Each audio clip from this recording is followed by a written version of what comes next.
અંકલેશ્વર વાલિયા ચોકડી નજીક પાણીપુરી ખાતા પિતા પુત્રને ટેન્કર ચાલકે અડફટે લેતા 3 વર્ષીય પુત્રનું ઘટના સ્થળે જ કમકમાટી ભર્યું મોત નીપજ્યું હતું।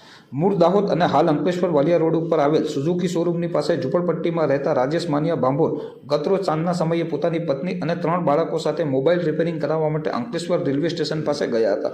જેઓ પરત ત્યાંથી પોતાના ઘરે આવી રહ્યા હતા તે દરમિયાન વાલિયા ચોકડી પાસે આવેલ આનંદ હોટલ પાસે જીઆઈડીસી તરફ જવાના માર્ગ ઉપર સાઈડ પર બેસી રાજેશ ભાંભોર અને તેમનો 3 વર્ષીય પુત્ર અશ્વિન પાણીપુરી ખાઈ રહ્યા હતા। તે વેળા વાલિયા જતા માર્ગ ઉપરથી એકદમ પૂરપાટ ઝડપે બેફામ ધસી આવેલ ટેન્કર કે જેનો રજિસ્ટ્રેશન નંબર GJ6BV 6925ના ચાલકે પિતા પુત્રને ટક્કર મારતા 3 વર્ષીય અશ્વિન ભાંભોર ટેન્કરના ટાયર નીચે આવી જતા તેને ગંભીર ઇજાઓ પહોંચતા તેનું ઘટના સ્થળે જ કમકમાટી ભર્યું મોત નીપજ્યું હતું। જ્યારે પિતાનો આબાદ બચાવ થયો હતો। અકસ્માત અંગે જીઆઈડીસી પોલીસે ગુનો નોંધી તપાસ હાથ ધરી છે। અંતરે ઉલ્લેખનીય છે કે કુસંબડી ગોપાલનગર તેમજ પાનોલી તરફથી પાણી ભરી આવતા ટેન્કર ચાલકો ગફલતભરી રીતે વાહનો હંકારતા હોવાની બૂમો પણ ઉઠવા પામી છે। ત્યારે પોલીસ વિભાગ આ ટેન્કરો સામે પણ કાર્યવાહી કરે તે અત્યંત જરૂરી બન્યું છે।